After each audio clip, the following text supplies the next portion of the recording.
Bible को उठाएं, अपने माथे से अपने सीने से लगाएं और कहीं खुदा जो कुछ मैं सुनूं मैं फलों को लेके आऊं।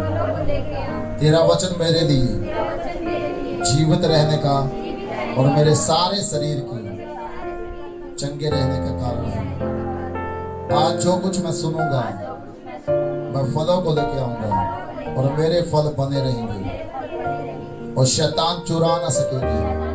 मैं यीशु के नाम से घोषणा करता हूँ। सब कहे आमीन आमीन हालेलुया। प्रभु के नाम से तो जोरदार तालियां बजाएं प्रभु के नाम। पवित्र आत्मा की परिपूर्णता हमको आपको प्रभावशाली बनाती है। पवित्र आत्मा की परिपूर्णता आपको इफिसियों की पत्री 5:16 से 20 तक अवसर को बहुमूल्य समझो क्योंकि दिन बुरे हैं। इस कारण निर्बुद्धि न हो पर ध्यान से समझो कि प्रभु की इच्छा क्या है। दाखरस से मतवाले न बनो क्योंकि इससे लुचपन होता है, पर आत्मा से परिपूर्ण होते जाओ और आपस में भजन स्तुति गान आत्मिक गीत गाया करो और अपने अपने मन में प्रभु के सामने गाते और कीर्तन करते रहो और सदा सब बातों के लिए हमारे प्रभु यीशु मसीह के नाम से परमेश्वर पिता का धन्यवाद करते रहो। सब कहो आमीन। ऊंची आवाज से कहे आमीन हालेलुया। यहाँ पर आप परमेश्वर के कलाम को जब देखते हैं तो वहां पर पवित्र आत्मा ने ये साफ लिखा है पौलुस के द्वारा। पवित्र आत्मा ने कि अवसर को बहुमूल्य समझो। अवसर का मतलब क्या है? जो ये है, जो समय जो हमारे पास अब है, ये अवसर है आपके लिए मेरे लिए। ये एक अवसर है, ये एक मौका है जब हम परमेश्वर की आत्मा से परिपूर्ण हो सकते हैं। ये एक समय है जब हम पवित्र आत्मा से परिपूर्ण हो सकते हैं। क्यों कहा है परमेश्वर ने? क्योंककि दिन क्या है? बुरे हैं। इफिसियों की किताब 5:16 पेज नंबर अगर बताऊं तो 268 पेज नंबर है नए नियम के अंदर। परमेश्वर का कलाम ये लिखा है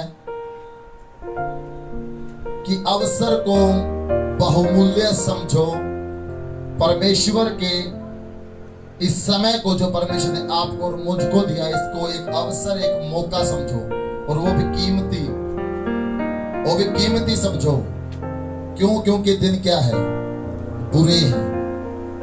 इसका निर्बुद्धि न हो पर ध्यान से समझो कि प्रभु की इच्छा क्या है। परमेश्वर की इच्छा को समझना है, इसलिए निर्बुद्धि न हो। निर्बुद्धि का मतलब क्या है? जो जीसस के पास आया, प्रभु के पास आया, प्रभु को जान लिया, परमेश्वर को वचन को सुन लिया, परमेश्वर के कामों को देख लिया, उसके बाद भी वो परमेश्वर के वचनों के थ्रू पवित्र आत्मा से और परमेश्वर के पास आने से दूर रहा, उसके पास नहीं आया, उसने उस अवसर को बहुमूल्य नहीं समझा। जैसे जीसस ने कहा, जब वो यरूशलेम में गया तो वो यरूशलेम को देखकर उस पर रोया और जीसस ने कहा कि जिस दिन तुझ पर दया की गई तूने उस अवसर को नहीं समझा, उस समय को तूने नहीं जाना। वैसे ही जीसस यहाँ पर भी अपने वचन के द्वारा हमें समझाते हैं कि अवसर को बहुमूल्य समझो। पवित्र आत्मा हमें ये सिखाता है इस बात में कि निर्बुद्धि ना हो, उन लोगों के समान ना हो जो खुदा को नहीं जान। परमेश्वर के वचन में लिखा ये प्रभु की इच्छा क्या है, ये ध्यान से समझो। ये कैसे समझे हम? प्रभु की इच्छा को कैसे जाने हम? इसका एग्जाम्पल, इसका उत्तर परमेश्वर ने आगे दिया है। दाखरस से मतवाले ना बनो क्योंकि इससे क्या होता है? लुचपन होता है। दाखरस यहाँ पर परमेश्वर के, जब इंग्लिश बाइबल को हम पढ़ते हैं, वाइन के बारे में लिखा है, नशे के बारे में लिखा है, नशीली चीजों के बारे में लिखा है, ड्रिंक के बारे में लिखा है। तो जीसस ने कहा कि दाखरस से मतवाले ना बनो क्योंकि उससे क्या होता है?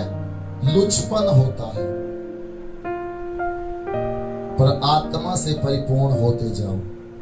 यह जीसस ने हमसे कहा है, ये पवित्र आत्मा के वचन है और ये उसने हमें जिम्मेवारी दी है। आप ये ना समझे कि जीसस आएंगे खुद और खुद ही आपको पवित्र आत्मा से भरेंगे, आपको ना प्रार्थना करनी, ना प्रभु के पास आना, ना भवन में आना, ना खुदा के कामों को करना, ऐसे नहीं है। जीसस ने आपकी और मेरी जिम्मेवारी दी है कि आत्मा से परिपूर्ण होते जाओ। ये हमसे कहा खुदा ने, हमें पवित्र आत्मा से परिपूर्ण होते जाना है। आप इस वचन को जब ध्यान से देखते हो तो यहाँ पर पवित्र आत्मा से परिपूर्ण व्यक्ति की, एक इंसान की, चाहे वो लेडीज हो या जेंट्स हो, एक इंसान की तुलना किससे की है? एक नशा करने वाले, एक नशेड़ी व्यक्ति से की है, एक ड्रंकर से की है, एक नशा करने वाले व्यक्ति से की है। क्यों की है? क्योंकि आपको ये पता है, आपने देखा जब कोई व्यक्ति नशा करता है तो वो अपने आप से बाहर हो जाता है, वो चेंज हो जाता है, अपना स्वभाव उसका चेंज हो जाता है, उसकी चाल, उसका माइंड, उसकी जबान, उसकी कोई भी हरकत उसके अपने कंट्रोल में नहीं रहती। वो सब कुछ अलग हो जाता है, सब कुछ चेंज हो जाता है। जीसस ने यही कहा है, जैसे एक दारू पीने वाला व्यक्ति, एक नशा करने वाला व्यक्ति, कोई भी नशा हो, एक नशा करने वाला व्यक्ति जब अपनी सुध बुध खो बैठता है, वो अपने आप में चेंज हो जाता है, उस नशे के कंट्रोल में हो जाता है। उससे वो चाहे पीटे भी तो भी उसको पता नहीं चलता, उसको कोई कुछ कहे उसको कोई फर्क नहीं पड़ता। वैसे ही जीसस ने ये बात कही है कि तुम दाखरस से, नशे से, वह इसे दारू से अपने आप को ऐसे ना बनाओ। जीसस ने कहा पवित्र आत्मा से उस स्वभाव को, उस चेंज को अपने जीवन में लेके आओ। लोग चिंता दूर करने के लिए नशों का सहारा करते हैं कि मैं कुछ चिंताओं से फ्री हो जाऊंगा। दुख को भुलाने के लिए नशों का सहारा लेते हैं, इंजॉयमेंट के लिए नशों का सहारा लेते हैं कि मैं खुश हो जाऊंगा। पार्टियों में, शादियों में नशों का सहारा लेते हैं ताकि वे सोच कर कि मैं आनंदित हो जाऊंगा, मैं खुशी को जाहिर करूंगा। लेकिन जब भी वे नशे के अंदर जाते हैं तो उनको स्वभाव चेंज होता है। वे वहां पर क्या करते, वे लुचपन करते। फिर लुचपन वो स्वभाव है जो इंसान अपनी मर्जी से नहीं, अपने मन की इच्छाओं को पूरा करता है, चाहे वो अच्छी हो या बुरी हो। नशे में व्यक्ति अपनी इच्छाओं को पूरी करता है जो उसके मन में है, जो उसने दबा के रखी थी। जब वो नशा करता तो वो इच्छाएं पूरी होती करता है, वो कोशिश करता है कि मेरा जो मन चाहे मैं करूं। लेकिन बाइबल इस बात से मना करती है कि आप ऐसे नशों के सहारे से, ड्रिंक के सहारे से अपने आप को दलेरी में, उस इच्छा में, उस लुचपन में ना रखो, परंतु पवित्र आत्मा से परिपूर्ण हो। क्योंकि पवित्र आत्मा जब तुम पर आएगा वो वैसा ही तुम पर कंट्रोल करेगा।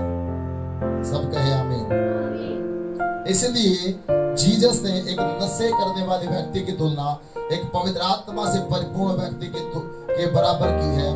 क्योंकि जीसस का ये मतलब है यहाँ पर कि जैसे दारू का और नशे का कंट्रोल एक व्यक्ति पर पूरा होता है जब वो उसको यूज करता है, वैसे एक पवित्र आत्मा से परिपूर्ण व्यक्ति अपने आप में नहीं होता, पवित्र आत्मा उसको पूर्ण रूप से कंट्रोल करता है। सब कहे आमीन। उसकी लाइफ, उसका चलना, उसका बोलना, उसके हर स्टेप को पवित्र आत्मा कंट्रोल करता है। फिर इसलिए जीसस ने कहा दिन बुरे हैं, पवित्र आत्मा से परिपूर्ण होते जाओ।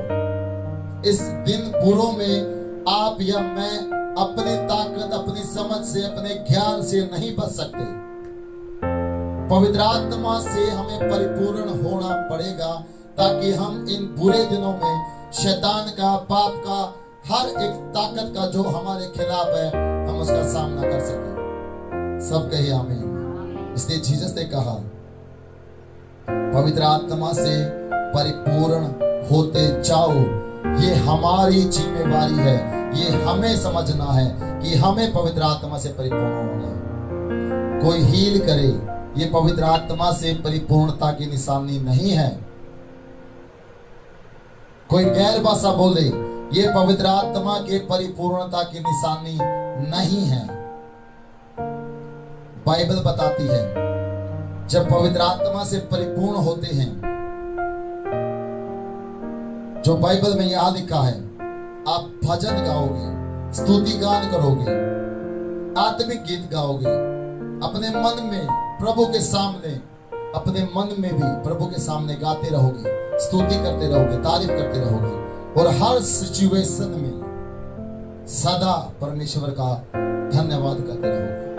सब कहे आमीन। एक पवित्र आत्मा से परिपूर्ण व्यक्ति की ये पहचान है, ये आपको समझना है। जैसे जीसस के लाइफ को आप जब देखते हैं, यीशु मसीह के लाइफ को, जब वो इस संसार में मनुष्य के रूप में आया और सेवकाई में था, तो पवित्र आत्मा उस पर बपतिस्मा लेने के बाद जब वो प्रार्थना की, तो पवित्र आत्मा उस पर उतरा और पवित्र आत्मा ने उसको गाइड किया कि जाओ जंगल की तरफ, और वहां शैतान से उसकी परीक्षा हुई। 40 दिन और 40 रात उपवास प्रार्थना के बाद जब वो वापस लौटा, तो वो सामर्थ से भरा हुआ लौटा, वो पवित्र आत्मा से परिपूर्ण होके लौटा। और जब वो आराधनालय में गया, तो जीसस ने कहा, प्रभु का आत्मा मुझ पर है।